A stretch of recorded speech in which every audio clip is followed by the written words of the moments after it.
여러분 안녕하세요.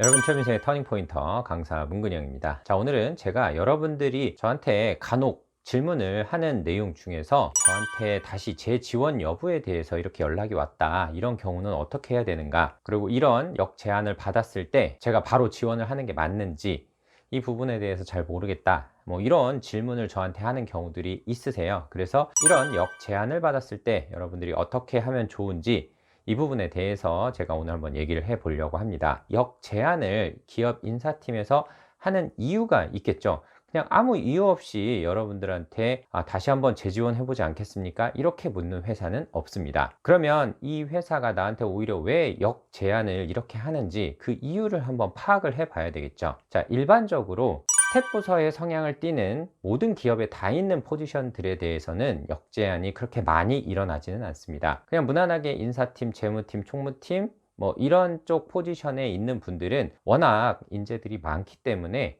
역제안이 일어나지 않습니다. 하지만 특수한 포지션들, 요즘에 인재가 굉장히 희소한 개발자 포지션이라든지 아니면 뭐 품질 관리라든지 아니면 설비, 그 다음에 엔지니어, 이런 쪽 포지션들에 대해서는 기업들이 인재가 많이 필요하고 또 급하게 필요한 경우들이 많이 있기 때문에 과거에 지원을 했었던 분들 중에서 이 포지션에 적합하다고 생각하시는 분이 있다라고 하면 그분한테 다시 역제안을 해서 다른 포지션이 있는데 지원해 보시지 않겠습니까? 이렇게 제안을 하는 경우가 있습니다. 즉, 기업에서는 역제안을 하게 되면 기업의 입장에서는 다시 재공고를 내지 않아도 되고, 이전에 서류 통과를 한 사람이라는 어느 정도 검증이 된 사람이기 때문에 바로 면접 절차를 진행을 하고 적합성이 확인되면 바로 최종 합격 통보를 낼 수가 있는 것이죠.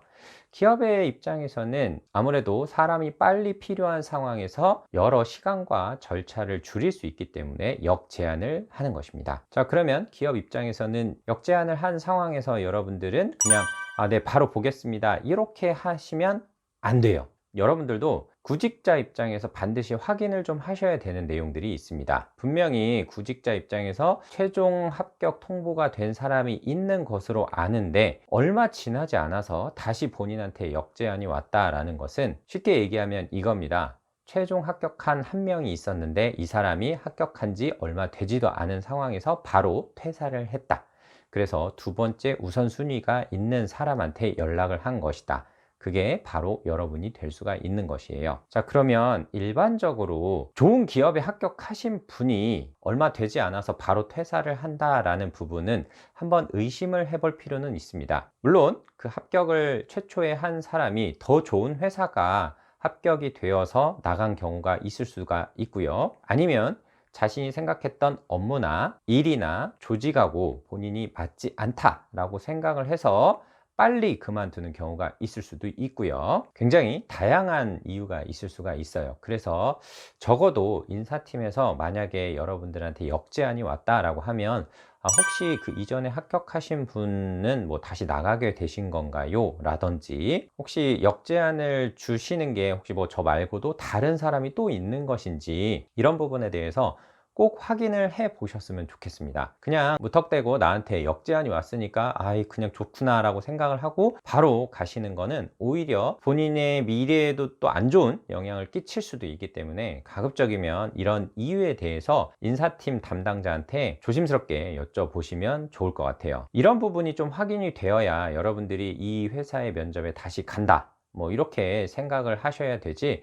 그냥 역제안이 왔으니까 무조건 이 회사에 가야지 이렇게 생각을 하시는 거는 조금 위험한 발상이 될 수가 있습니다. 그래서 역제안이 왔을 경우에는 제가 앞서 말씀드린 이런 부분에 대한 확인을 인사팀 담당자하고 꼭 한번 해보시고요.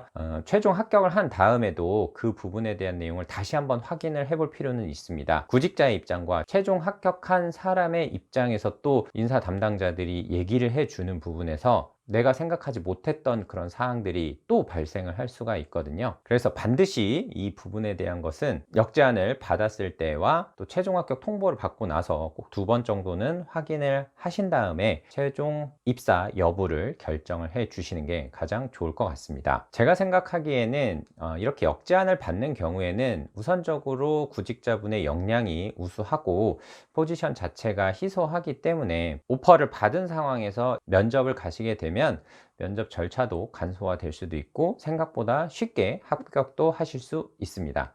하지만 이 역제안을 받았다라는 것에 너무 취한 나머지 다른 부분을 좀 보지 못하고 너무 충동적으로 결정하지는 않으셨으면 좋겠습니다. 반드시 왜 이 포지션이 다시 인력을 뽑게 되었는지 그 이유에 대해서도 알아보시고요. 나 말고 또 다른 지원자에게 이렇게 포지션 제한이 있었는지 이런 부분도 꼭 확인하셔서 만에 하나라도 발생할 수 있는 그런 사태에 대해서 꼭 대비를 하시는 여러분들이 되셨으면 좋겠습니다. 자, 오늘은 여기에서 인사드릴 수 있도록 하겠습니다. 저는 여러분들 취업 인생의 터닝포인터 강사 문근영이었습니다. 고맙습니다.